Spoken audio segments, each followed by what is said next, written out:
concepto que estaba muy solidificado: el sistema inmune discrimina, diferencia lo propio de lo extraño y reacciona contra lo extraño.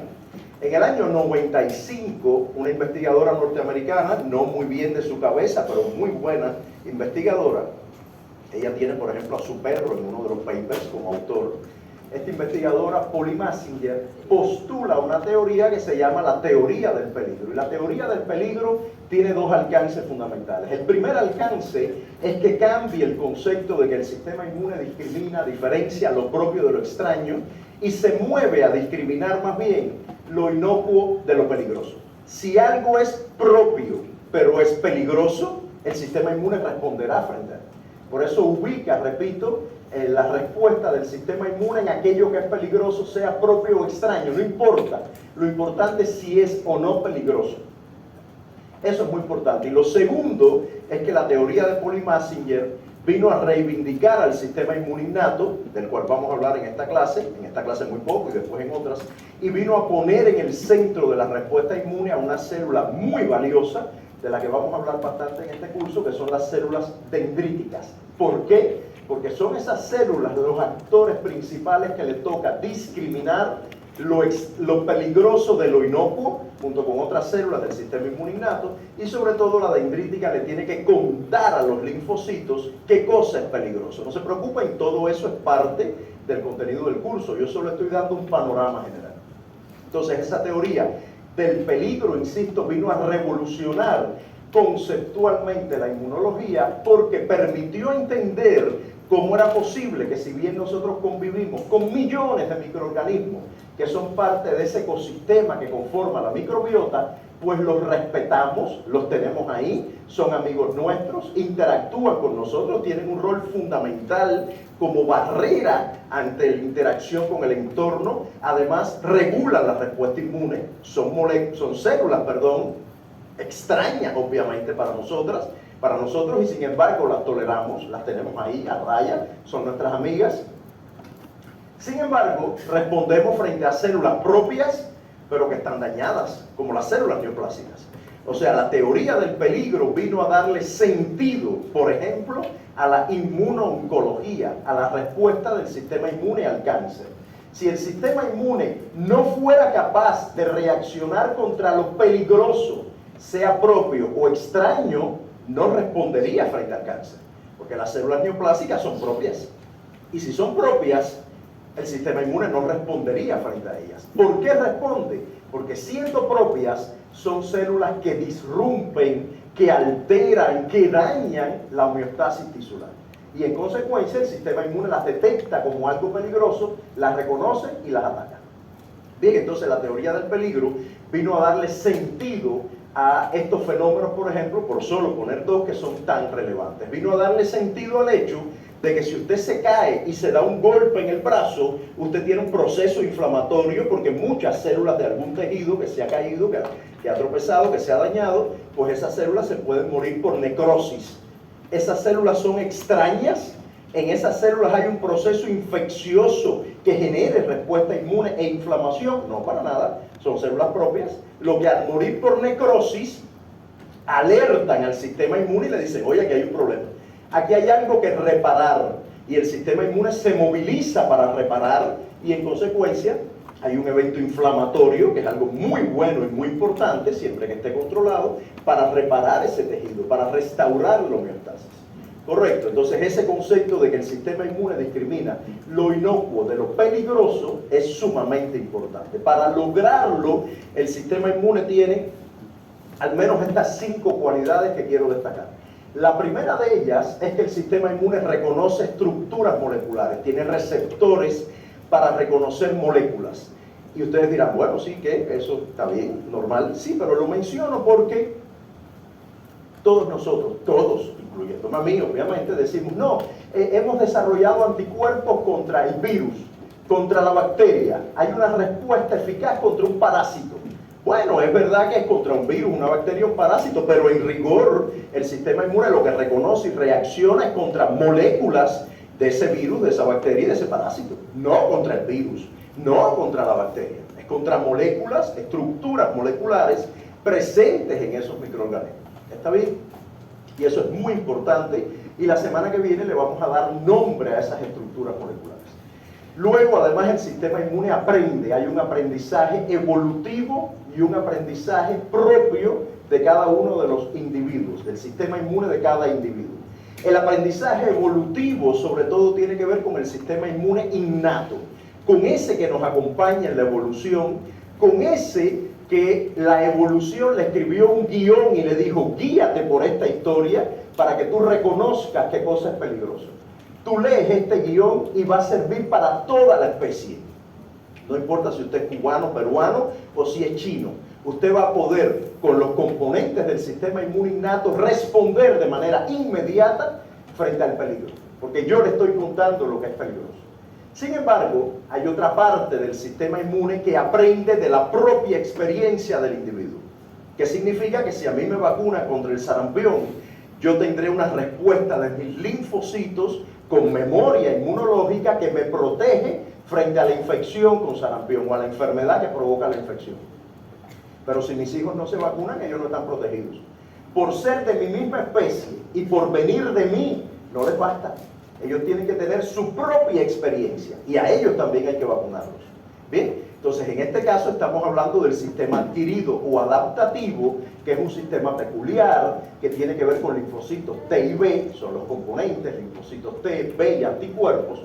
Y ese sistema adquirido o adaptativo sí tiene lo que se llama formalmente memoria inmunológica. Aprende de la experiencia del individuo.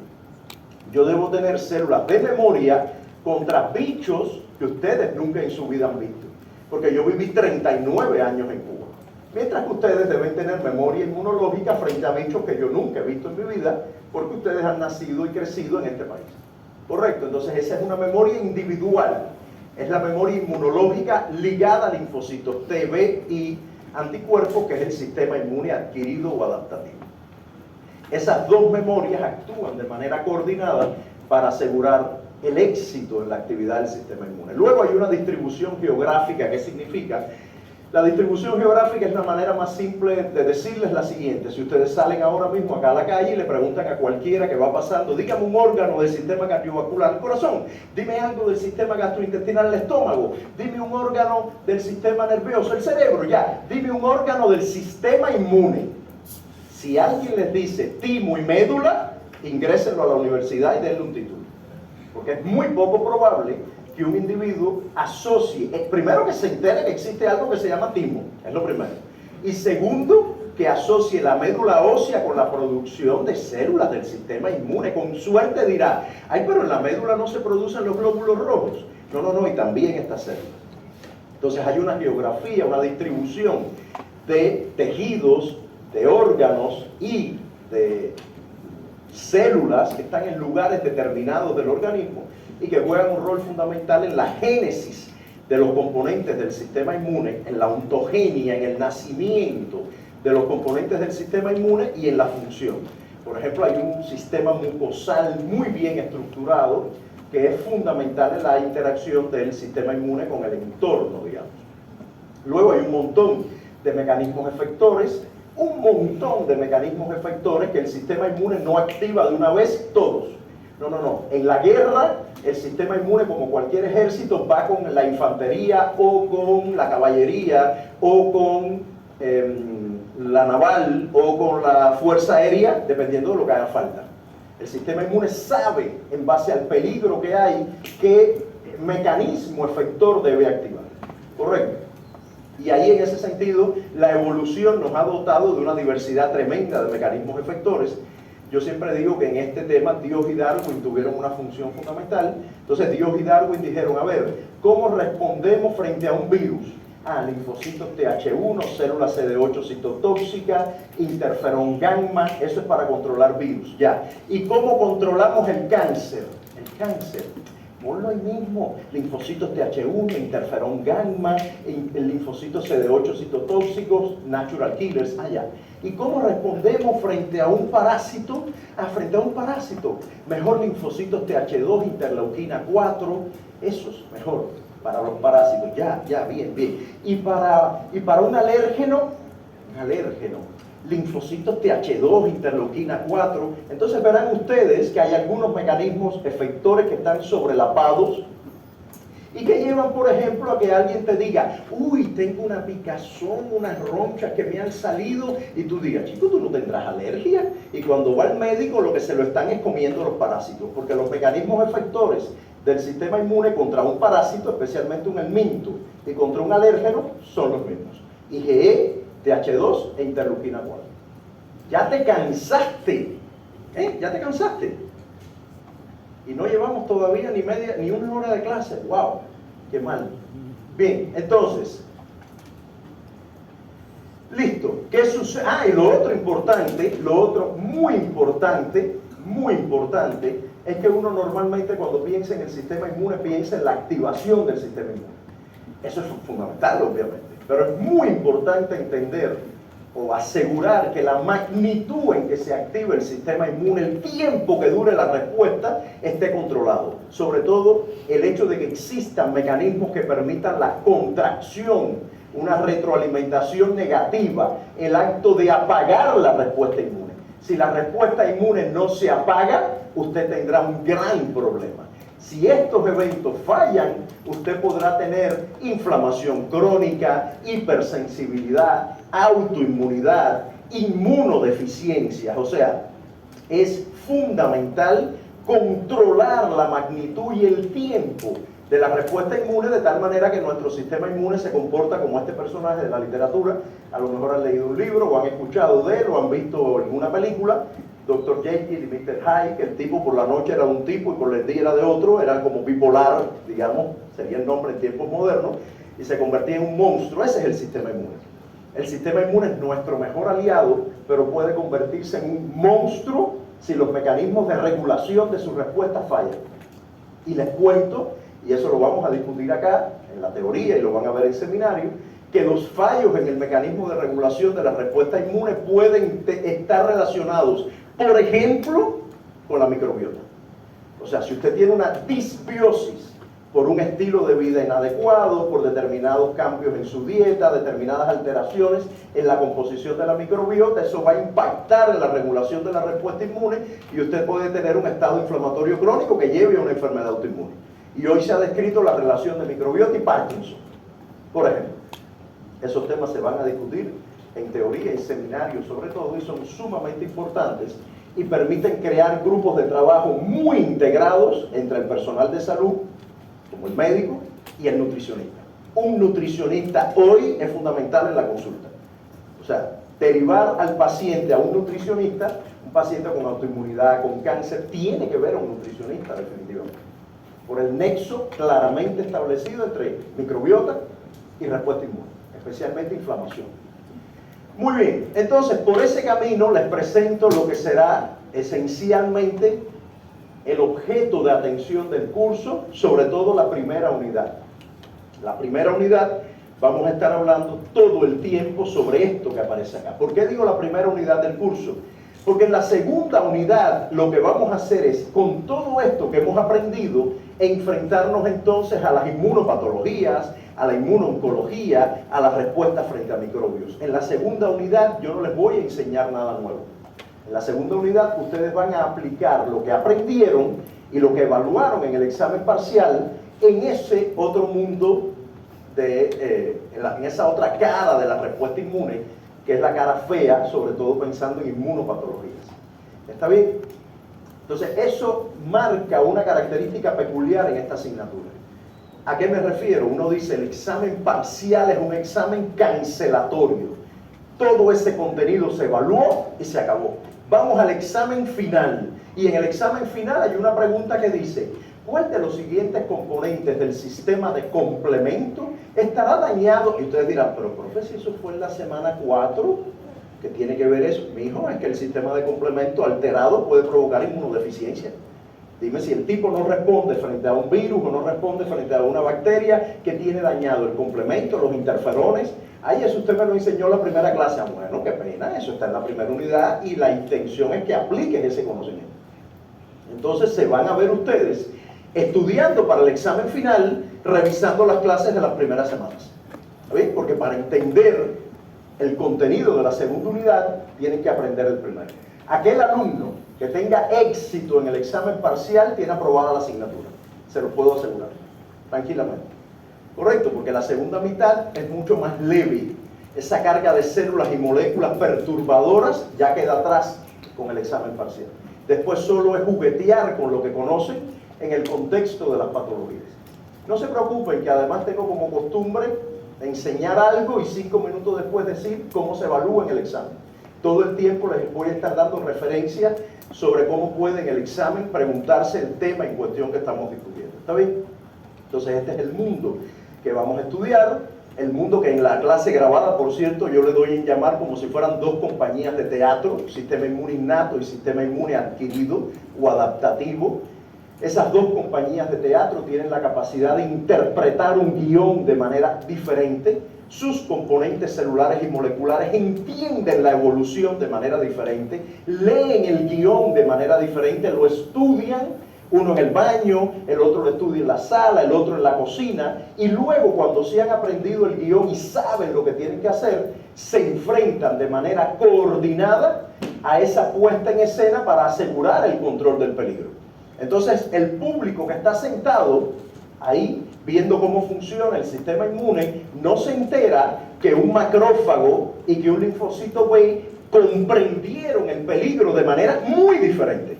Eso no importa. Lo importante es que ambos, que vienen de dos compañías teatrales diferentes, implementan la gran obra, la gran puesta en escena de manera coordinada, de manera coherente, y donde además la obra se puede catalogar como una obra coral.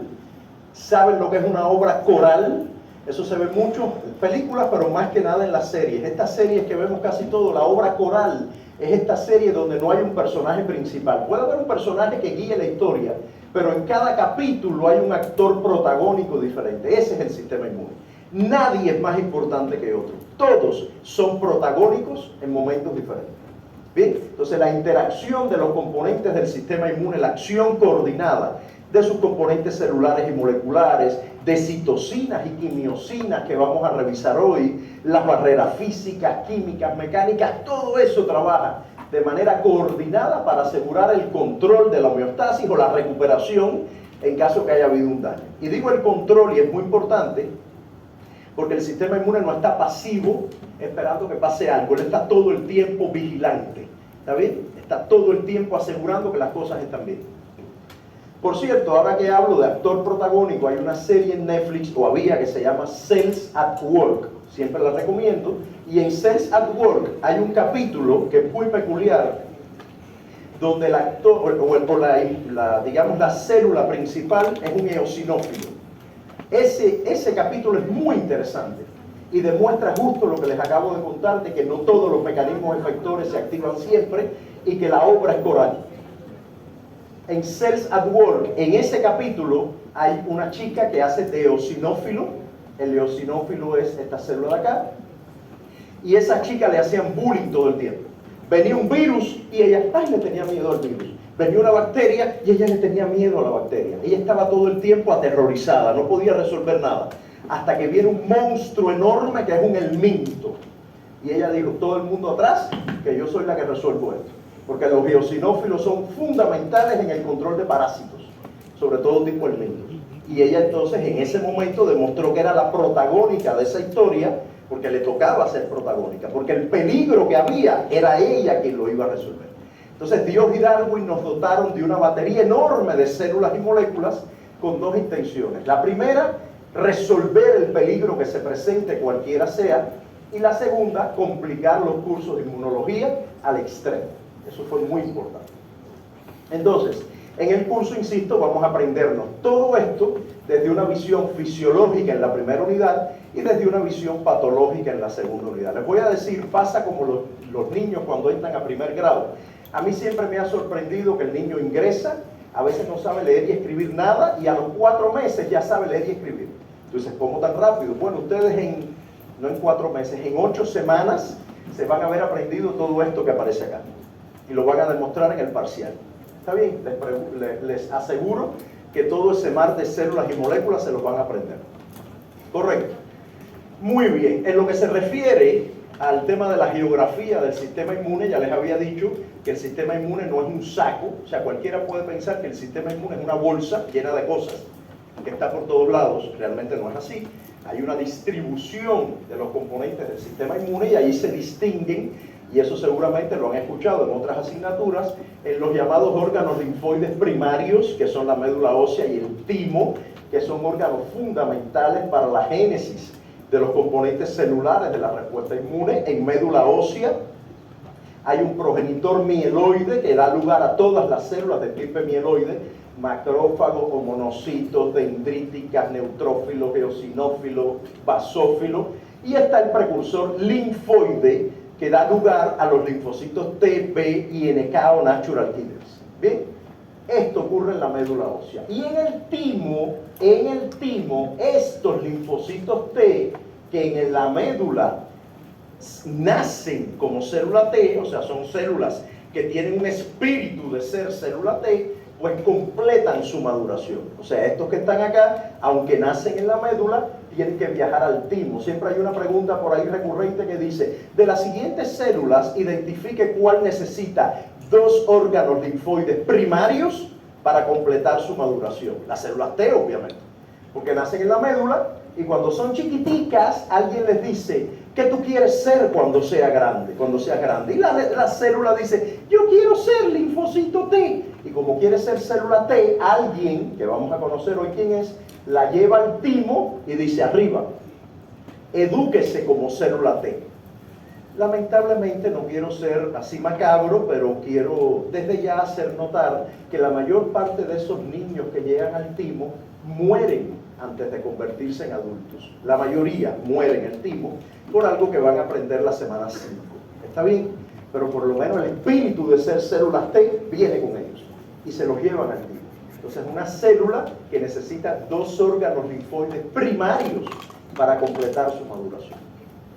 En esa geografía, los órganos secundarios ya conocen el vaso, los ganglios linfáticos que están distribuidos en el organismo en posiciones clave, y un tema muy bueno, el sistema vascular asociado al sistema inmune, que también es muy importante, los vasos linfáticos, que permite la comunicación entre órganos linfoides, y también el sistema mucosal. Las mucosas están llenas de componentes del sistema inmune de manera más ordenada o no. Muy ordenadas, placas de Peyer en el intestino, de pronto las amígdalas. Desordenadas, el sistema mucosal asociado, por ejemplo, a los bronquios. El BALT, ese es un sistema, el sistema inmune asociado a los bronquios está disperso. No está encapsulado como pasa en las plagas de Peyer, por ejemplo, o en las amígdalas o lo que fuera. Pero están presentes. Y otro órgano muy importante, cargado de células y moléculas del sistema inmune, es la piel, por supuesto, que es una barrera fundamental y que además tiene una distribución interesantísima de componentes del sistema inmune, porque obviamente ese es el contacto con el exterior y están la mayor parte del tiempo entendiendo qué está pasando en el mundo que nos rodea. En ese sentido, bueno, aquí hay una distribución. Esto que hay acá es un gráfico de citometría de flujo, que es una tecnología muy importante para estudiar el sistema inmune, para diagnosticar las inmunodeficiencias, para diagnosticar sobre todo neoplasias hematológicas, leucemias, linfomas, distinguir qué tipo de neoplasia es.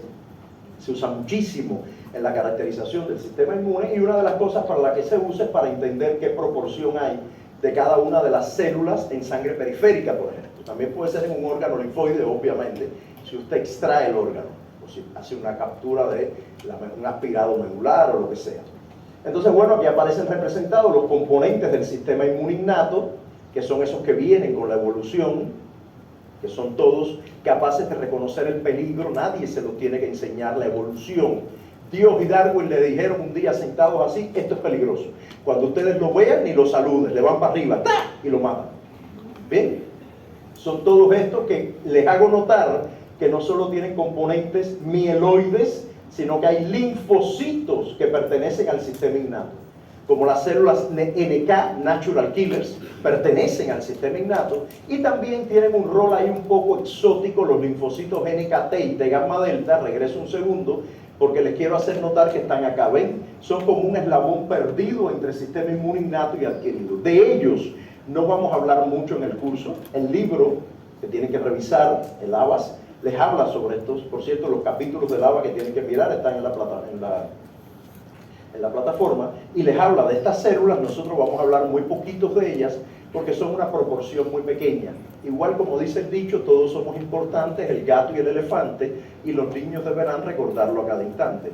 Esos son como el gato o la hormiguita en términos de proporción, pero también son importantes, no cabe duda. ¿Ya? Entonces los linfocitos T gamma delta y las NKT son linfocitos que pertenecen al sistema innato. Y el sistema adquirido, que nadie los engañe, el sistema adquirido solo tiene linfocitos T, B y anticuerpos. Pero los linfocitos T y B, así como ustedes lo ven, ay pobrecitos, solo son T y B. Son monstruos, o sea, es lo mejor, lo más diseñado. Es cuando usted quiere hacer algo macabro, lo mejor que puede diseñar es un linfocito T y un linfocito B. Son monstruos a los que no se les escapa nada. Los linfocitos T y B tienen capacidad para reconocer. Nacen con nosotros, por cierto, ellos no vienen con la evolución, ellos no saben qué diablo es una bacteria, nacen con nosotros, bien, es nuestra experiencia de vida, pero son capaces de reconocer antígenos, esos patrones moleculares, esas moléculas que les decía, de los que están en Marte. Cuando nosotros nos vayamos a colonizar Marte con Elon Musk y Donald Trump, cuando vayamos allá, ya los antígenos de Marte, nosotros los vamos a reconocer. Porque nuestros linfocitos T y B tienen la peculiaridad de reconocer todo el mundo antigénico que hay y que habrá. Y yo les voy a explicar en este curso cómo diablos se logra eso. ¿Bien? Es súper interesante. Bueno, para mí, a lo mejor a ustedes no les importa, pero es interesante. Muy bien, entonces, desde el punto de vista, obviamente, para que estas células reconozcan algo, necesitan receptores. Es muy interesante. Yo dicto bioquímica también en otro espacio, ya les digo que yo soy bioquímico, y después de estar un mes hablándole a los muchachos de la importancia de la insulina en el control de la glucosa y en el metabolismo de la glucosa, les digo, ¿y la insulina qué necesita para poder actuar? Y nadie me dice, lo obvio, un receptor, profesor, hello, un receptor, si no, no puede hacer nada. Bueno, efectivamente, todas estas células necesitan un mundo de receptores muy diversos, que son los que les permiten reconocer las estructuras moleculares, porque ellas solitas necesitan algo para interactuar con el entorno. Son receptores muy diversos, como el receptor de linfocitos T, TCR, aquí empezamos con el inglés, TCR, el receptor de células B, BCR, y una serie de receptores de patrones moleculares que abundan sobre todo en células del sistema innato, que son llamados receptores de patrones moleculares. ¿Qué reconoce un receptor de patrón molecular? Un patrón molecular. ¿No? Receptor de patrón molecular reconoce un patrón molecular. La semana que viene veremos qué tipos de patrones moleculares existen. Eso lo vemos la clase que viene. Luego, desde el punto de vista humoral, recuerden que la diferencia, por cierto, entre celular y humoral es muy simple de distinguir. Imagínense, esto es metafórico, que usted saque sangre de un individuo y la sangre usted la centrifugue. O elimina los eritrocitos, pobrecitos que están ahí. Los eritrocitos no son útiles, ¿no? ¿Para qué sirve un eritrocito? Fuera los eritrocitos, fuera, los lisamos, se murieron. Le ponemos agua destilada y por ósmosis se van, murieron. Usted centrifuga y se queda con un botón, un pellet celular, y arriba tiene el plasma, el suero, dependiendo de si coaguló o no la sangre, bueno, una historia. Ya. Eso es la parte humoral, y las células, la parte celular. Imagínense, esto es todo muy metafórico, que usted tenga una bacteria y usted a la bacteria la incube con ese pellet de células. Y además incube a la bacteria con la parte del sobrenadante, ¿no? Con ese suero o ese plasma. Si la bacteria muere por culpa del pellet celular, haya habido una respuesta celular. Si la bacteria muere por efecto de algo que hay en el plasma, pues es una respuesta humoral. ¿Ya? Entonces el componente celular de la respuesta inmune, bueno, cualquiera podría decir la célula, profe, obvio. Y el componente humoral son esas cosas que están en el sistema, en el plasma, en el suero, y que son producidas por células también, obvio, pero son ellos los efectores. Ese es el caso, por ejemplo, del sistema de complemento que es sumamente importante y que la semana 4 el profe Eduardo Valencia les va a contar qué es el sistema de complemento y cómo interactúan las disímiles proteínas que forman parte del sistema de complemento para cumplir diversas funciones. Las citocinas, que son muy importantes y que hoy les voy a mencionar para la comunicación entre células, muy importantes, y otros que son los reyes, sin dudas, de la respuesta humoral, especialmente del sistema adquirido o adaptativo, que son los anticuerpos, de los cuales vamos a estar hablando en detalle la clase que viene. Anticuerpos, IgG, IgE, IgA, IgM e IgT. Bien, esos son los actores humorales de la respuesta inmune.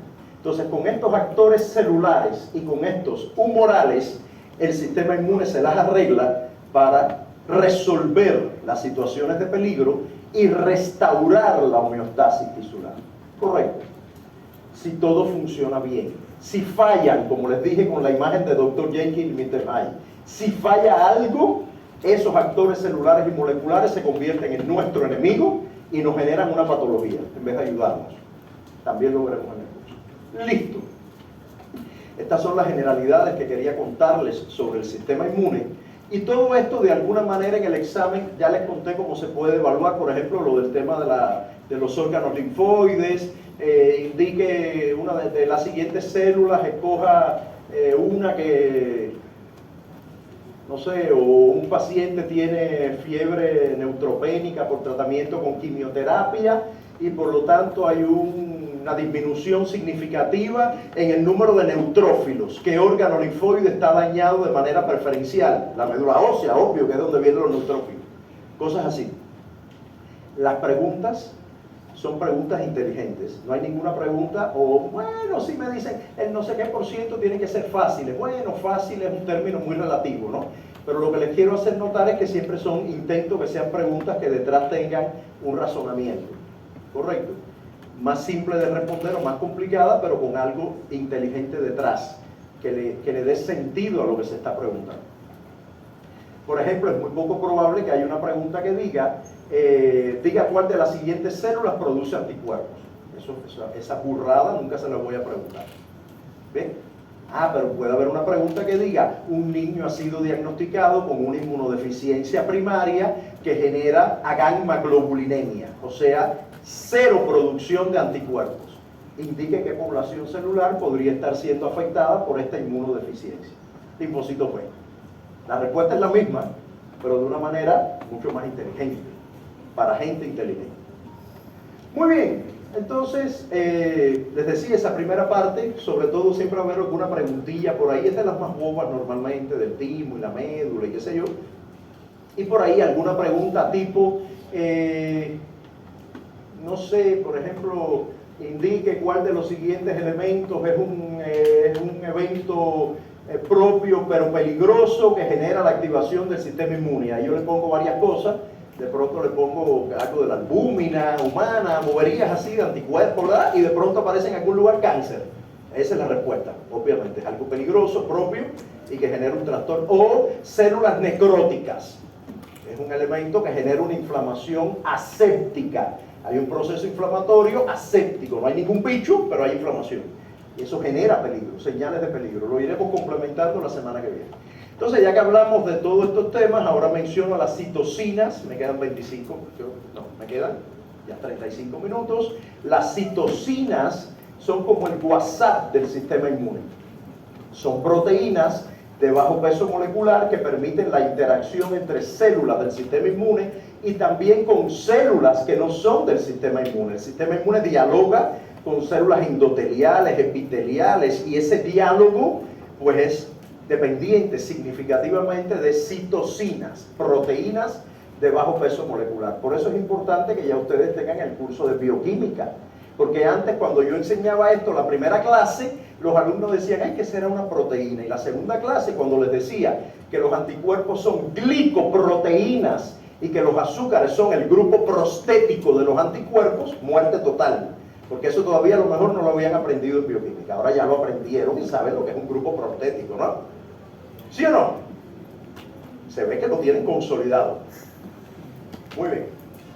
Entonces, Son proteínas de bajo peso molecular, insisto, el WhatsApp del sistema inmune. Y como buen WhatsApp se caracteriza por ser sumamente complicado de manejar. Aunque ustedes dirán que manejar es facilito, no. Hay un pequeño problema asociado con las citocinas. Y es que tienen funciones diversas que dependen, es verdad que se pueden agrupar en determinadas categorías, pero también depende mucho de cuál es la célula que la produce y de cuál es la célula que recibe el mensaje. Entonces a todos nos ha pasado que hemos escrito un mensaje con todo el amor del mundo para la persona equivocada. Entonces yo puedo escribir un mensaje a la administradora de la facultad diciéndole: mi vida, espérame esta noche con una cena romántica, qué sé yo, y de pronto me doy cuenta que ya no se lo mandé a mi esposa, sino a la administradora. Imagínense. Bueno, eso pasa con el sistema inmune y las citocinas, que dependiendo de quién manda el mensaje y de quién lo reciba, así será la información que lleva la citocina con él. Eso hace que el mundo de las citocinas generalmente se estudie en forma de perfil. Ustedes estudian varias citocinas, no una de manera aislada, sino varias para comprender qué fenómeno está ocurriendo. Ahí vamos a ir en la próxima diapositiva. Por ahora, les hago notar que las citocinas, aquí están algunas de las más importantes, se agrupan en base a determinadas funciones: respuesta inmune humoral, o sea, inductora de anticuerpos, por ejemplo, la interleuquina 4, 5, 13, respuesta celular, que activa linfocitos citotóxicos, que activa linfocitos natural killers. Está el interferón gamma, la interleuquina 12, la 2, que es activadora de linfocitos T en general, por eso está aquí abajo también como una citocina de homeostasis. La respuesta inflamatoria, esto se lo tienen que aprender como un karma. Ustedes tienen que poner en un papelito ya, ahora mismo, las citoquinas inflamatorias son interleuquina 6, interleuquina 1, tumor necrosis factor, interleuquina 17, interleuquina 8, sobre todo 6, 1 y TNF. Eso va al examen como que 2 y 2 son 4. Siempre. Una de las siguientes citocinas es bloqueada por un anticuerpo monoclonal. El efecto que se observa es proinflamatorio o antiinflamatorio. Si usted bloquea una citocina inflamatoria, habrá un efecto antiinflamatorio. ¿Cuál de las siguientes citocinas usted bloquearía con un monoclonal para reducir la severidad de la artritis reumatoide, que es una enfermedad autoinmune? Usted tiene que apagar la inflamación. Por lo tanto, usted tiene que bloquear alguna de estas, sobre todo 6, 1 o tumor necrosis factor, por ejemplo. Lo contrario son las citoquinas antiinflamatorias. Las antiinflamatorias son parte de ese mecanismo de retroalimentación negativa que yo hablé, esto que mencioné acá, de que el sistema inmune es muy importante controlarlo. Bueno, ese control depende parcialmente, no totalmente, pero parcialmente de estas citocinas antiinflamatorias. 10 y TGF-beta. 10 y TGF-beta son las reinas de la antiinflamación, producidas por linfocitos T reguladores, por macrófagos M2, que iremos estudiando en el curso. Y estas tienen que ver con la memoria inmunológica, con la homeostasis, la activación linfocitaria, proliferación, interleuquina 2, 15 e interleuquina 7. Las citoquinas se agrupan en familias moleculares, pero de las familias nunca les voy a preguntar, nunca, jamás les preguntaré, indique a qué familia pertenece la siguiente citocina. No se los voy a preguntar, por un pequeño detalle. Yo no me lo sé. Porque eso no hay que sabérselo, eso se lo aprende, no sé, a lo mejor un tipo con un trastorno que quiere demostrarle a otro que sabe más que nadie. O sea, uno lo que tiene que saberse de manera muy importante es la función. ¿Y por qué digo lo del trastorno? Porque es que las familias se generan, se arman, se articulan en base, por ejemplo, a la estructura de las citocinas. Entonces, los interferones pertenecen a la misma familia porque, como ustedes pueden ver, ustedes que saben mucho de bioquímica, la estructura está formada sobre todo por alfa-hélices.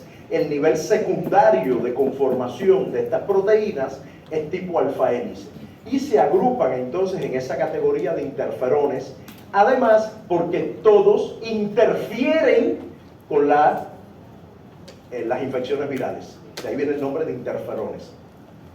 Especialmente los tipo 1, interferón alfa y beta, que directamente inhiben la replicación, el ensamblaje de los virus, y el interferón gamma, que también es muy importante en el control de los virus, pero desde una perspectiva diferente. Es producido por los TH1, activa el linfocito CD8 citotóxico, NK, hace que las células expresen más MHC1 para que los CD8 citotóxicos las puedan matar.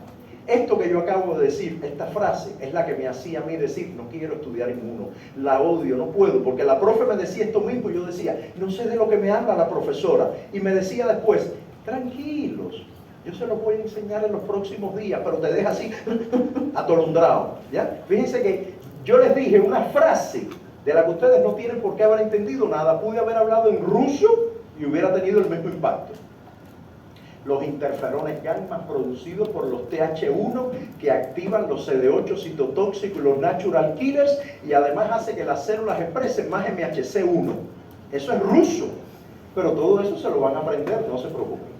¿Ya? Lo que les quiero pasar como mensaje ahora mismo, en este momento, para que nadie se atormente, es solamente que no es tan importante saber la familia molecular a la que pertenece la citoquina, sino la función que tienen, porque todas ellas pertenecen a la misma familia, pero tienen un efecto diferente. Estas dos, directos sobre los virus, tienen mucho que ver con el sistema innato, mientras que el interferón gamma es sistema adquirido o adaptativo y ayuda a controlar virus, sí, pero de una manera muy diferente, porque ayuda a matar las células infectadas. ¿Correcto? Es solo para que se queden con el mensaje de que las familias no es lo más importante, sino la función. Por ejemplo, la familia de la interleuquina 12, todas estas pertenecen a la misma familia porque tienen la misma estructura molecular, como pueden ver. Sin embargo, pasan cosas tan locas como que este miembro de la familia que se llama IL-12 es un superactivador de la respuesta celular, mientras que este que se llama IL-35, debí de haberlo puesto aquí, porque es un inhibidor de la respuesta inmune. O sea, en la misma familia hay un tipo universitario y un muchacho que decidió vivir del canje de cualquier cosa en la calle. ¿Bien? Y son de la misma familia. Este es activador de la respuesta celular, de una respuesta celular además citotóxica que mata cáncer, buenísima. Y este es un inhibidor de la respuesta inmune. Y son de la misma familia. Correcto, por eso no es tan importante aprenderse la familia molecular. Esta es la familia de la interleuquina 12. Y aquí ustedes ven, de la 2, perdón, la interleuquina 2. Y aquí ven 2, 4, 7, 9, 15, bla, bla. ¿Qué tienen todos ellos en común? Nada. El receptor que las recibe se parece mucho. Y el sistema de transducción de señales al núcleo se parece mucho. Por eso son de la misma familia. Pero el efecto de cada una es diferente. Entonces, por eso el tema, insisto, de entender la familia a la que pertenece la citosina tiene menos valor que entender la función de las citosinas. E insisto, aquí se me olvidó poner la interleuquina 35, producida por linfocitos T reguladores, que también es fundamental para el control negativo de la respuesta inmune, para apagar la respuesta inmune. Ahora, las citocinas, yo les decía que se deben estudiar como un perfil, son muy complicadas, porque entendiendo una no basta, y aquí hay algunos ejemplos. Por ejemplo, para que la redundancia, efectos sinérgicos. El linfocito B se activará en mayor o menor intensidad en dependencia de si recibe señal de la IL-4, de la IL-5 o de ambas. El efecto sinérgico, ¿saben lo que es sinergia? Cuando dos ítems o tres o cuatro cooperan para que se obtenga algo diferente. No sé, imagínense en una pareja, el novio es fotógrafo y la novia es pintora. Y cuando ellos se unen, pueden hacer una exposición donde la fotografía y la pintura estén integradas y de pronto hay cuadros espectaculares con un diseño muy peculiar que resultan de esa integración de la fotografía y la pintura. Ellos dos juntos hacen algo diferente de lo que cada uno de ellos puede hacer de manera aislada. Bien, eso es sinergia. También puede haber lo contrario, antagonismo. La interleuquina 4 y el interferón gamma se odian, son enemigos mortales. La interleuquina 4 es una interleuquina que quiere anticuerpos, viene de un patrón de linfocitos TH2. El interferón gamma quiere respuesta celular, viene del patrón TH1, y ambas son antagónicas. Por lo tanto, si usted mide en suero la presencia de interleuquina 4, nada más puede decir, oh, ha habido una respuesta TH2 de mucha fuerza. Y cuando mide interferón gamma, ve que hay más interferón gamma. Ellas se están bloqueando. El interferón gamma se está yendo por arriba. Entonces la respuesta no es TH2, es más TH1. Por eso hay que estudiarla de manera integral. Lo otro es la respuesta en cascada, cuando una citoquina actúa sobre una célula para producir otra citoquina. Lo van a ver, por ejemplo, con la propia interleuquina 12. La célula dendrítica produce interleuquina 12 para que el linfocito T produzca interferón gamma. Eso es efecto en cascada. Y eso va al examen como que 2 y 2 son 4. En el examen siempre hay una pregunta que dice, cuando la citoquina X interactúa con la citosina Y, se produce un efecto mayor que el efecto independiente de cada citoquina. Lo que demuestra su efecto sinérgico, su efecto antagónico, su efecto en cascada o su efecto pleiotrópico. Eso va al examen. ¿Qué cosa es pleiotrópico? Es justo lo que les estaba diciendo del mensaje de mi esposa dirigido a la administradora. Es el mismo mensaje enviado por la misma célula, pero tiene un sensor diferente. Por lo tanto, el mensaje tiene un resultado diferente. La interleuquina 4, cuando viene de un linfocito TH2, en dependencia de cuál es la célula sobre la que actúa, pues tendrá una acción diferente, porque cada célula responde de una manera diferente a la interleuquina 4. La célula B se convierte en célula plasmática y produce anticuerpos, pero de pronto un mastocito se desgranula, porque él no produce anticuerpos, le toca desgranularse. Entonces es la misma citosina con efectos diferentes, efectos pleiotrópicos. O por ejemplo, aún más loco, el TGF-beta, Tumor Growth Factor beta, que yo les dije que era antiinflamatorio, cuando el TGF-beta está en contacto con otras citocinas inflamatorias, hace que los linfocitos T vírgenes, esa palabra existe, no es un invento, vírgenes, se activen a TH17, que es un perfil de respuesta muy inflamatoria, muy inflamatorio. Bien, entonces una citoquina antiinflamatoria favorece una respuesta inflamatoria si está en el contexto de otras citocinas. Esto es efecto pleiotrópico. Está bien, eso es muy importante.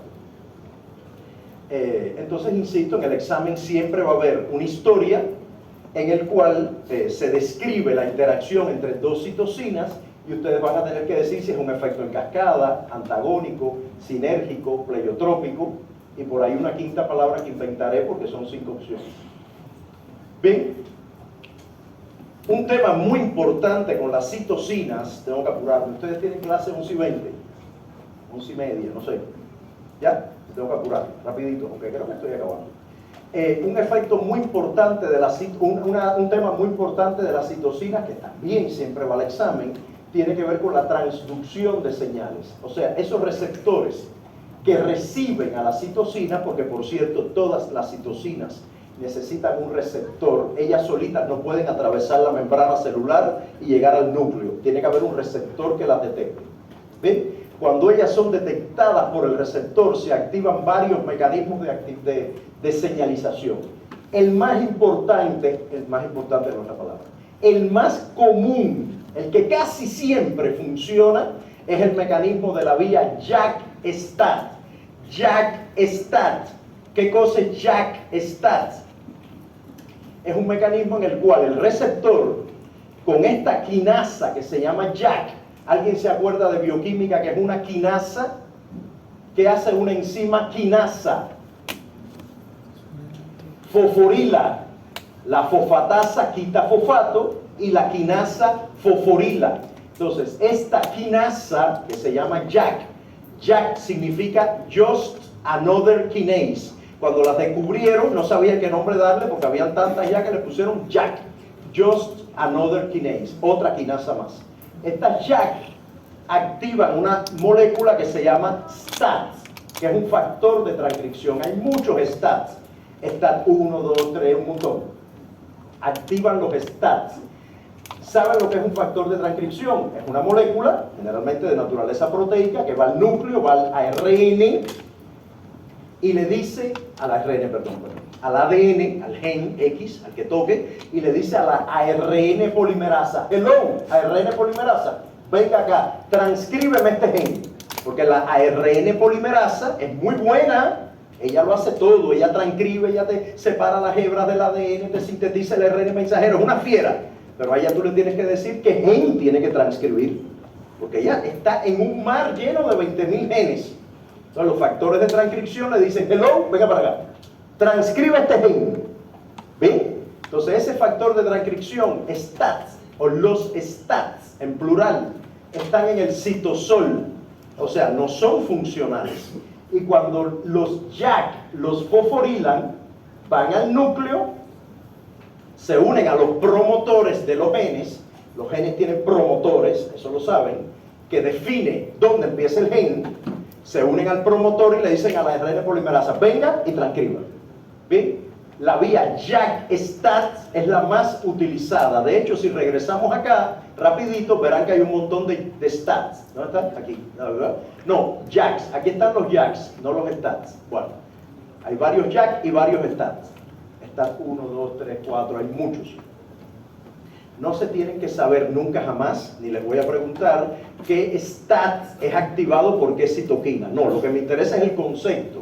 Que conozcan que existe una vía que se llama JAK-STAT, que es la más utilizada por las citoquinas para transducir la señal al núcleo celular. Y que implica la traslocación de un factor de transcripción al núcleo. ¿Bien? Eso mismo ocurre con otro factor de transcripción que se llama NF-κB. NF-κB, ese factor de transcripción, es activado sobre todo en respuesta frente a eventos inflamatorios, por ejemplo relacionado con tumor necrosis factor, producción de interleuquina 1-6. NF-κB, ¿en qué se parece a la otra señal que vimos antes de JAK-STAT? Bueno, pues los NF-κB, o el NF, porque ahí sí es uno solo, también está en el citosol inactivo. Y cuando le llega la señal, hay un inhibidor que él tiene que se degrada, se ubiquitina. Recuerden el acto de ubiquitinar. ¿Para qué se ubiquitinaba una proteína? Para llevarla al proteasoma y degradarla, ¿verdad? Bueno, este inhibidor de NF-κB, se ubiquitina cuando ocurre esa señal que viene del receptor y va al proteasoma y se degrada. Y el NF-κB queda libre, se trasloca al núcleo, se une igual a un promotor y le dice a la NF-κB, transcríbeme este gen. Entonces, ¿qué tienen en común estas dos vías? Que en ambos casos hay un factor de transcripción en el citosol que se tiene que traslocar al núcleo para producir la activación. El fenómeno de transcripción de otro gen, que puede ser otra citosina, por cierto. Y la otra vía, que es la vía de las MAP quinasas, la vía de las MAP quinasas, que es esta que aparece acá, es la vía, como digo yo, de Songo le da Borondongo, Borondongo a Bernabé y Bernabé a Puchilanga. Eso también lo van a aprender cuando estudien el sistema de complemento. Bueno, no sé si el profe Edward le ponga Songo a Borondongo, pero yo se los digo. Songo a Borondongo, Borondongo a Bernabé y Bernabé a Puchilanga. ¿Por qué? Porque cuando la vía MAP quinasa se activa, una proteína activa la otra. Igual que en el sistema de complemento. Hasta que al final se activa alguien en el núcleo, que es un factor de transcripción, y hace que el fenómeno ocurra. ¿Bien? Entonces las tres vías son JAK-STAT, NF-κB y MAP quinasas. ¿Cómo se pregunta eso en el examen? Identifiquen cuál de las siguientes vías se produce la fosforilación de un factor de transcripción y su translocación al núcleo. JAK-STAT. ¿En cuál de las siguientes vías Songo le da Borondongo y Borondongo? Muy bien, entonces siempre, casi siempre hay una pregunta sobre este tema. Pero ya les digo, jamás va a ser cuál es el JAK o cuál es el STAT que activa la interleuquina 4. No, eso yo nunca se lo voy a preguntar. Eso lo van a ver en el libro, van a estar las imágenes, la información, pero nunca se lo voy a preguntar. Luego vienen las quimiosinas. Las quimiosinas también son proteínas de bajo peso molecular, pero tienen función quimiotáctica, atraen células. hacen que las células se muevan de un lugar a otro, de un órgano linfoide a otro, se muevan de un órgano linfoide a la mucosa, de un órgano linfoide a la piel, de la piel a los órganos linfoides. Ese movimiento, ese tráfico leucocitario está controlado por quimiosinas, por receptores de quimiosinas.